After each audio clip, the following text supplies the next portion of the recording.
5e soirée, 5e de nos rencontres littéraires du Pont-Royal pour cette saison 2023-2024. Et nous avons ce soir le plaisir d'accueillir Jean-Marie Rouart, membre de l'Académie française, et qui est un journaliste et un écrivain qui a touché pratiquement à tous les genres, sauf peut-être la poésie, et encore, il faudrait le vérifier. Jean-Marie Rouart a écrit des romans, des essais.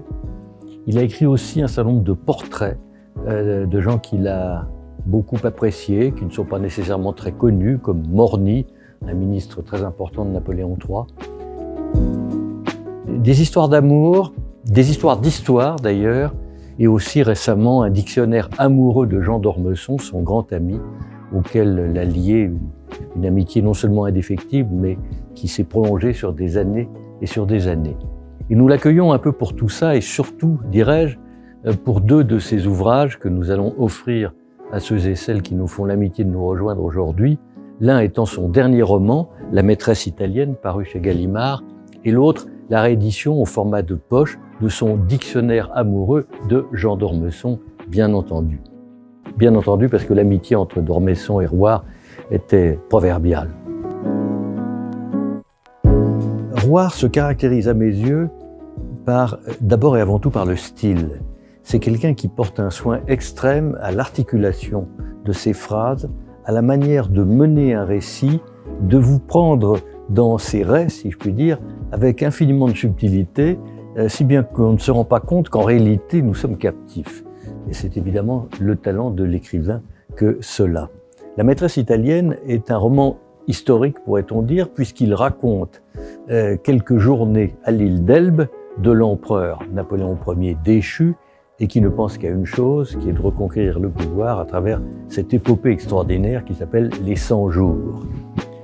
De l'île d'Elbe, il est soutenu, aidé par un certain nombre de personnalités qui constituent les protagonistes de ce roman. C'est écrit avec une allégresse et une légèreté littéralement aérienne.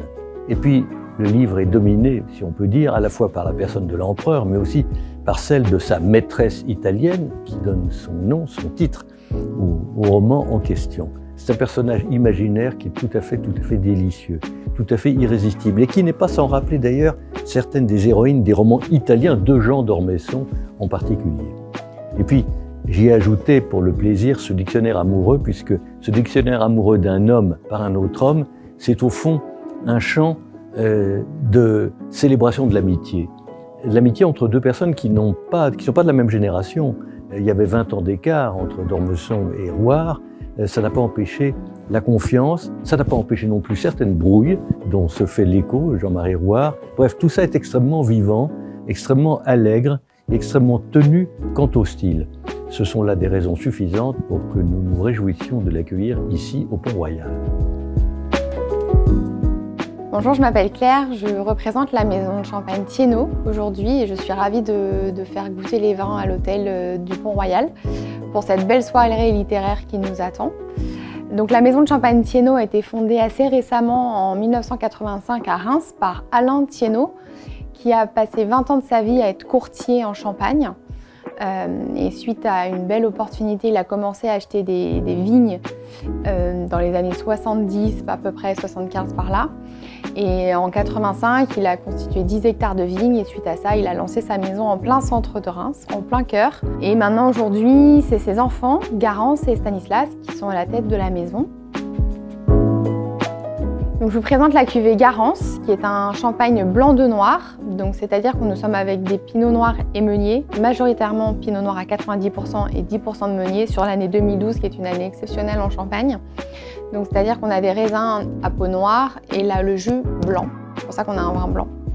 Mais ça s'appelle blanc de noir. On est en extra brut, dosé à 2 grammes.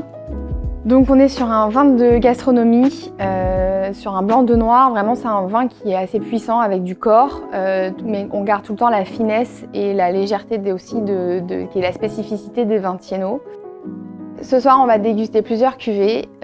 Pour une à l'apéritif avec le brut. Ensuite, on va déguster notamment la cuvée Alain Thiénot, la cuvée Garance et le rosé en dessert.